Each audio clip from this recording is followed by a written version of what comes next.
Hi guys, today we're going to be looking at writing two-step equations, and this is lesson 6.3 from your textbook.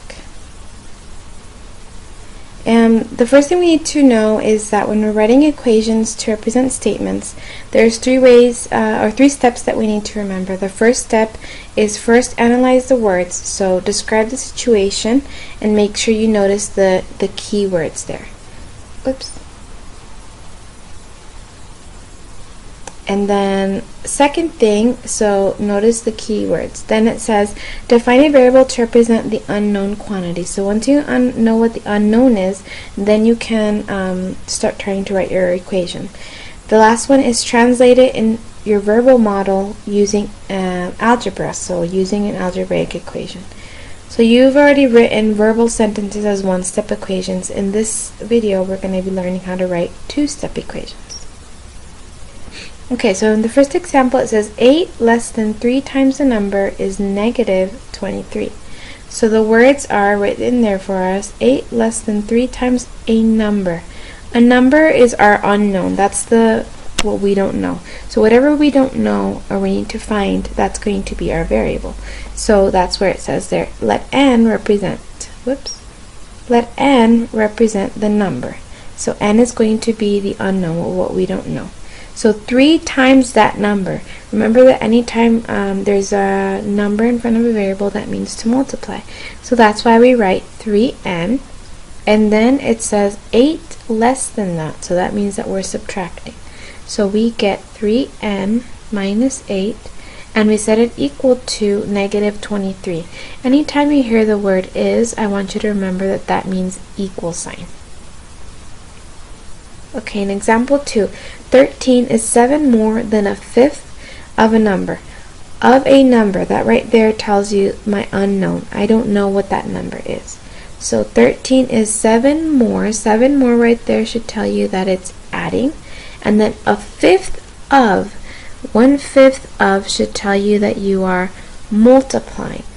So we go ahead and write this as 1/5 of a number, so in this case n, and then 7 more means we're adding 7, and it says 13 is, remember that the word is represents an equal, so 13 is equal to half of n plus 7. This would be how I would write this two-step equation.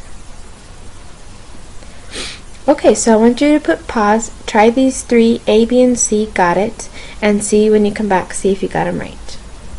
So hopefully you were able to solve this. For A, it's 15 equals 3 plus 6x. B should have been 10 plus x over 6, because remember the word quotient means that you are dividing, and then the of is what goes on top, the is what goes on the bottom. Difference of course means that you are subtracting, which is why you're taking away 12 minus 2/3 x is 18. Okay, let's take a look at this example. It says you have 3 books that each cost the same amount and a magazine, all for $55.99. You know that the magazine costs $1.99. How much does each book cost? So you know that you're buying 3 books. That's important. Each one is going to have the same cost. Then you know that the magazine costs $1.99, so you know that that's an additional cost that you're adding or including in there. So when we set it up, we go ahead and say plus 1.99 because that's the cost of the magazine. Now, why are they putting 3 times B? Each of the book has a cost. So if you think about what you would do mathematically to find that cost, you're going to do 3, which is the number of books you bought, times the cost of each book, so 3 times B, and then add the price of the magazine to give you total cost, which is why we ended up with 3B plus 1.99, and all of that equaled my total cost, which was $55.99. And then from there, we are going to be solving like we've already been practicing. We get rid of the 1.99 by subtracting from both sides. So that's 3b equals 54. And then my last step, since these are multiplying, I'm going to divide both sides by 3. So my books end up equaling $18. For number 4, it says a personal trainer buys a weight bench for $500 and W weights for $24.99. Again, W is the unknown, so you have to think about what am I going to do to find that. In this case, each of the weights is W, so I'm going to be multiplying $24.99 for the price of each one times the number of weights I'm buying. Because if I only buy one, it'd be $24.99. If I buy two, it'd be 2 times that. If I buy 3, it'd be 3 times that. And then I need to add the weight of the bench, because that's going to give me the total. So that's why I set it up as 500 plus 24.99 times W, and that equals total cost, which is 84.86. We saw that we've been practicing already. To get rid of this positive 500, I subtract 500 from both sides. That becomes 0. So I'm left with $24.99 on the left side, and then W equals 349.86. Since they're multiplying, I do the opposite, which means to divide.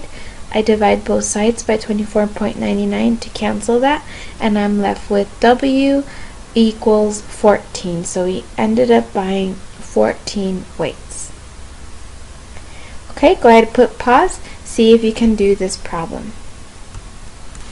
Okay, so hopefully you're able to solve this problem. 54 is the starting point, and every hour they're adding 2.5. So I set that as the variable, so that would be 2.5x, because x is my unknown.